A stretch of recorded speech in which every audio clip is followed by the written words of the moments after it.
So Canada is officially in the middle of a trade war, which the United States kicked off over the weekend. How is this all going to play out in the housing market? And what do the latest statistics look like for the month of January in the Toronto area? That's what we're chatting about today.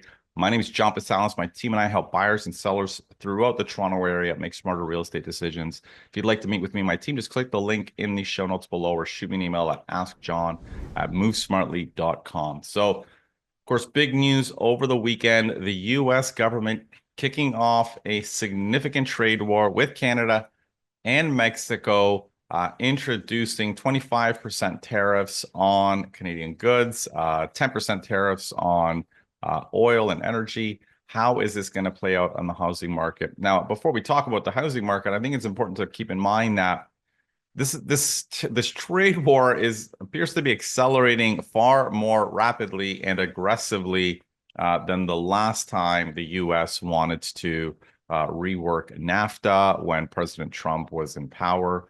Ontario government right away talking about removing U.S. alcohol from LCBO shelves, tearing up their Starlink contract, not entering into any new contracts with U.S. companies. So this is, well beyond, a tariff and trade war.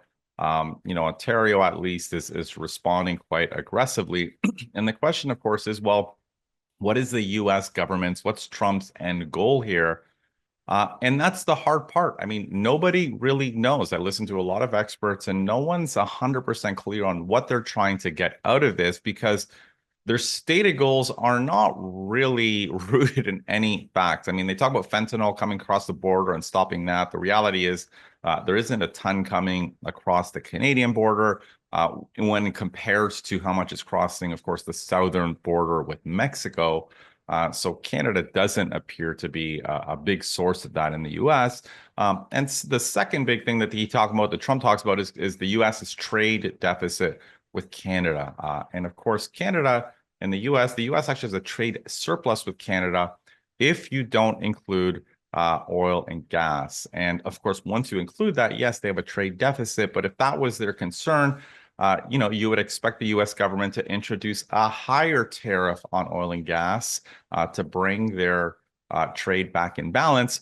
But they didn't. They only introduced a 10% tariff, partly because the U.S. is dependent on Canadian oil, and introducing a higher tariff would drive up gasoline prices, of course, would not be politically popular. So what are they trying to get out of this? It's very hard to say. Of course, they've gone on record trying to pressure Canada to become a U.S. state. Obviously, that's not going to happen. If anything, this is really unifying Canadians in ways that the previous trade war that he ignited and started didn't.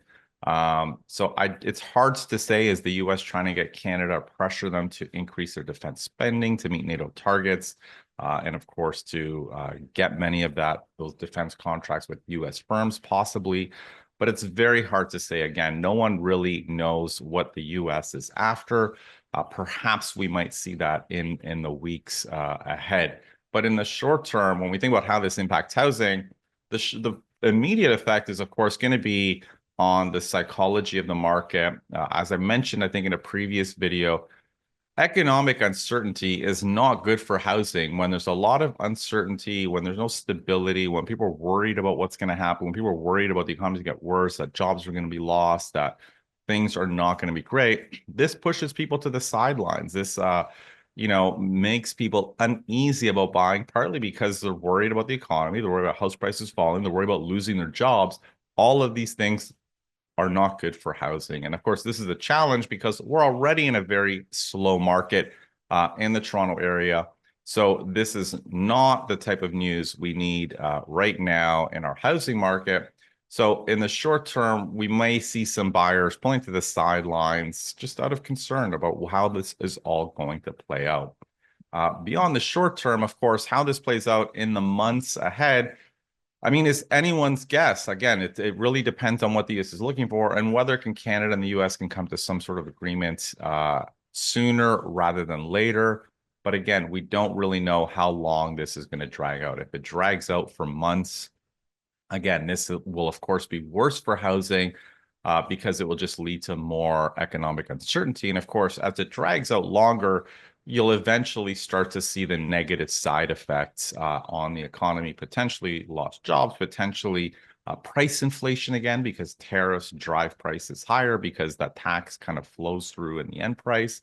So it's very hard to say. Again, is Canada going to be in a position where they have high inflation and a weak economy?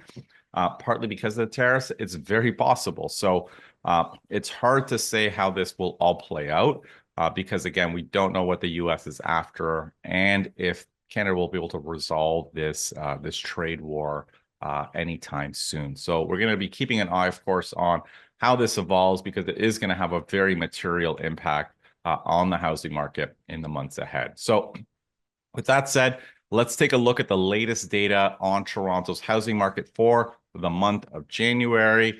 And I think I mentioned in a previous video that the market is starting very soft, and we can kind of see that when we look at the statistics. We're looking at the data for low-rise houses first, so that's detached semis and row houses. Then we're going to look at the condo data, and I'm going to wrap up by looking at some rental statistics for condos as well. So when we look at the number of sales for houses in the Toronto area, they're down 9% year over year. And it's worth noting that the past 2 years, 2023, 2024, were soft years in terms of sale volume, well below historical norms. So we're continuing this trend of very soft sales volumes, worse than last year, slightly above 2023. But again, a really, really weak market in terms of demand and sales. But new listings are higher than last year. New listings are 56%, just under 6,500 new listings for sale, and 59% increase in the number of active listings. And again, this is impacting the market because January, as I've mentioned in previous shows, is usually a pretty competitive time in the housing market. It's usually when a lot of buyers enter. Usually there's not a lot of inventory. I mean, if you look at 2021, 2022, I mean, just over 3,000 or under 3,000 active listings. Now we have just under 9,000. So again, at the start of the year, there's usually very few listings, which makes the market very competitive. But this year, of course, we're seeing the opposite dynamic where active listings are actually quite high and the market is actually quite slow. So it's kind of a continuation of what we saw in the fall. So the normal historical trends that usually happen in January, and even last January was quite a bit busier. The start of the year in 2024 was a little bit busier. It was sort of in the second half where we saw things really cool down. So active listings are, of course, keeping the market cool. So it's not just condos, even in low-rise homes. Months of inventory trending up, fewer homes. I mean, a slight increase in home selling for over asking, but relatively soft. And when we compare prices year over year to last January, they're up by 1%, so pretty much flat, just under 1.3 million. Now, when we look at the condo market, again, number of sales are down 11% over last year. Similar trends to what we're seeing with low-rise houses. New listings up 41%, and again, active listings up 46%. So high volume of active listings, historically soft sales, leading to a soft market. And this is pushing months of inventory closer to just under 6. Not a lot of condos selling for over asking. And average prices down 1% year over year, just under 700,000. And again, in the months ahead, we're going to see how all of these dynamics play out in the data. Do we see listings pick up? Do we see sales drop year over year even further if buyers move to the sidelines as a result a lot of this economic uncertainty? So when we look at the condo rental market, again, leases are up 22%, so relatively strong demand. When we look at new listings for rentals, they're up 12% over last year. Last year, keep in mind, was a relatively high volume of new listings relative to historical norms. And active listings are up 14% over last year, 9,700 active listings. And prices are down 4% year over year. So the average cost per condo, $2,666.